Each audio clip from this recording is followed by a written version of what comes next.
Hello, Think Tankers. It's Eric, one half the Think Tank here, and today I want to talk to you all about using your policy to invest in mobile homes, right? So I call it mobile home madness. Why? Because I tend to get really excited, especially at the onset, whenever I discover an investment like mobile homes, where it's really flying under the radar, there's not a lot of competition, and there's tons of profit to be made. This is exactly how I felt about 15 years ago when I discovered this little known asset, an income generator. And so had I had a policy at that point, oh man, it would have changed the game. And so that's what I want to go through right now. For those of you who are in real estate, maybe you're in a market where your typical bread and butter 3-bedroom, 2-bath homes are just saturated with investors and the market's just too hot, I would highly suggest you look at mobile homes. And so let's walk through a typical transaction, okay? So I'm going to use an actual property that I found here locally. So let me bring that up here. All right. And so what we have here is a 2-bedroom, 2-bath. And so first things first, for those of you who've never been in a mobile home like I hadn't, you might have a preconceived notion. Maybe they're, junky or just in disrepair. Nothing could be further from the truth. These days, mobile homes are really nice, really clean, and if you walk in them, if I dropped you blindfolded into a mobile home, chances are you wouldn't be able to tell. Look at the pictures in this thing, okay? 2-bedroom, 2-bath, and it's being sold for $29,500. I tell you, if you're like me, walk into a mobile home, you might very well reconsider the idea of buying a mortgage on a regular-sized home, because these are just as big in a lot of ways, but for a fraction of the cost. Anyway, so let's talk about this property. It's $29,500, and what I would do in a property like this is typically going to have people come with all cash. Going to have all cash buyers coming in, and so if you have all cash, you're obviously going to offer a discount, right? Cash is king. You want to be able to offer a discount. So let's just say we offer $25,000 in cash for this property. Actually, take that back. $20,000 is the offer, and you negotiate up to $25,000. You guys go back and forth, and this person lets you have for $25,000. Okay, and so you've got the property for $25,000. So let's work through the numbers. And first of all, we're going to work through the numbers on money from a bank account. So you're taking $25,000 out. That's the initial cost. We're going to do a wrap, right? Not a wrap, an owner carry. I won't get into the reasons why you do an owner carry as opposed to a rental, as opposed to renting the property out. Just know it works much better in your favor, especially with the type of clientele that you're going to be dealing with. You want to have that person have an ownership interest in the property and have that mentality, okay? So we're going to charge $35,000 for us to carry the note on that property. So we're going to charge 10% down, and that equals $3,500. And to carry the note for 5 years is going to give you a profit, or at the end of 5 years, that owner, that occupant, is going to pay you $37,424 in total. Okay, $37,424. You can see that here. We're going to charge 7% interest. Okay, 7% interest over 60 months. Their payment is going to be $623.74 for 60 months. Okay, $623.74. And so at the end, again, they've paid in $37,424, which equates to about almost $6,000 of interest that they've paid over 5 years. Now you think about it, you might ask yourself, why would anybody do this? Well, you got to understand, a lot of folks maybe can't qualify for loans, especially when we're talking about mobile homes. Mobile homes are a different breed. Most banks,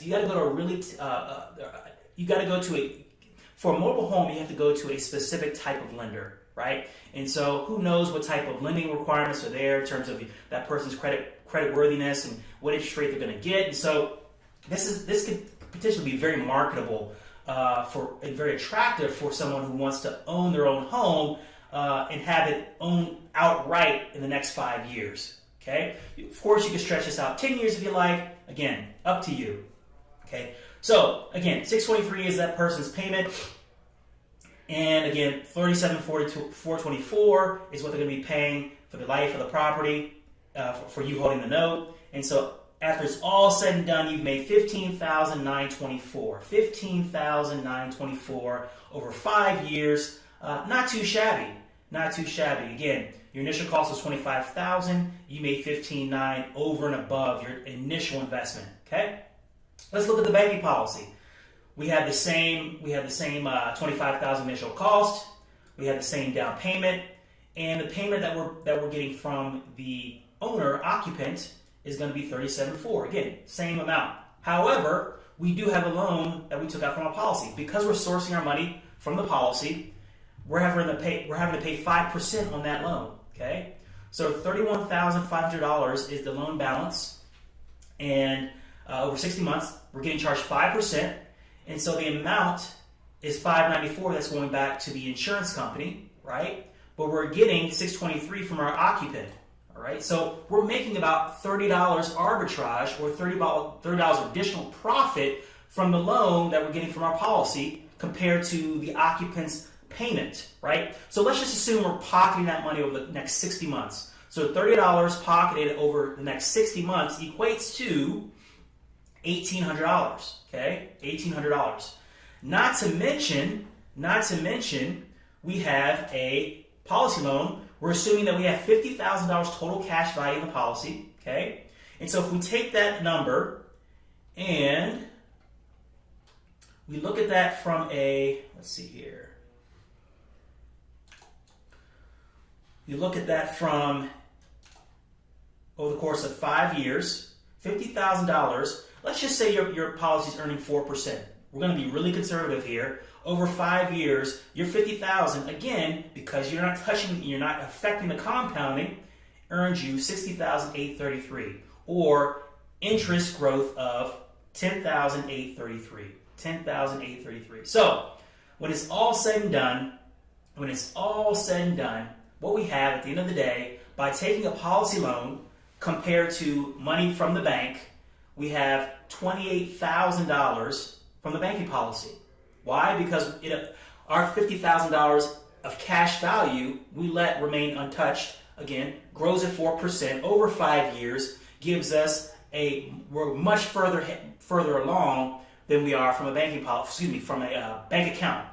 Okay, what that equates to in this case is 79% increase in profit than what we had here. Okay, 79%, and we have 114% return on investment. 114% cash on cash return. Again, what that means is we put in $25,000 and what we got in return was $28,000 over and above the $25,000. Okay?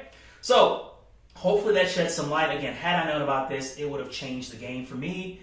But I wanted to, first and foremost, show you that there are other investments other than your typical bread and butter 3-bedroom, 2-bath houses out there, residential homes. You've got multifamily, just a myriad of investments that are out there, assets involving real estate. But one that I think really flies under the radar, and there's not a lot of competition, is in mobile homes. So hopefully you enjoyed that, got a lot out of that. Again, the idea being use your banking policy to invest in mobile homes. All right?